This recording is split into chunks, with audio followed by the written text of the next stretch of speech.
Why do you think it is sort of bubbled up? I mean, we're hearing more and more about mindfulness these days. I think it's partly because there's no contemplative times that are built in our day as they used to be. Like when I was a kid, my dad came home at 5. I don't remember him getting work calls or needing to check his email. We didn't have email.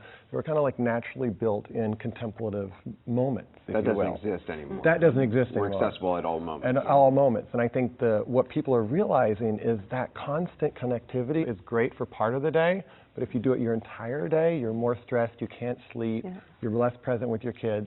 And they're hungry for some way to say, you know what, I need time for myself, and I need time for some kind of contemplative space in my day. And that's true for you, Jenny. Absolutely. Do you worry about the future for your kids in this world of hyper technology where it's getting faster and faster and faster, and we're getting bombarded by more and more information? Yes, because life has become so fast. So this has created a space for me to slow down and almost create balance in my life. And if I can instill this in my children at a young age, then they grow up with it, and this is what they know. Do you turn off your devices? Yes. You work in technology. Aren't you responsible for all this? Aren't you responsible for all this clutter? You know, working Monday through Friday, I'm often back online at night after I put my children to bed. So those few moments that I have with my children, I want to be completely 100% focused on that time with them. And so I put my technology away. You're both scientists.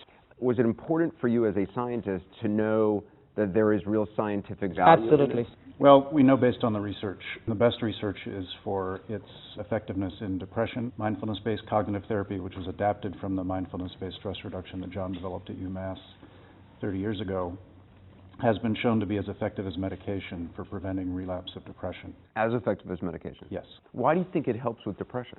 So that's where you learn to use the ability to train the attention to focus on what's going on with your mood and your reactivity to situations. You work with executives. Yeah, I think there's almost a tipping point now where a lot of folks in business and technology settings are really seeing this as a valuable set of practices. There's now this vast pool of science that's telling us that these practices are not just good for reducing suffering like anxiety, stress, and depression, but they also help us be even better at things we want to be good at. So they enhance clarity, focus, insight, which leads to innovation, for example.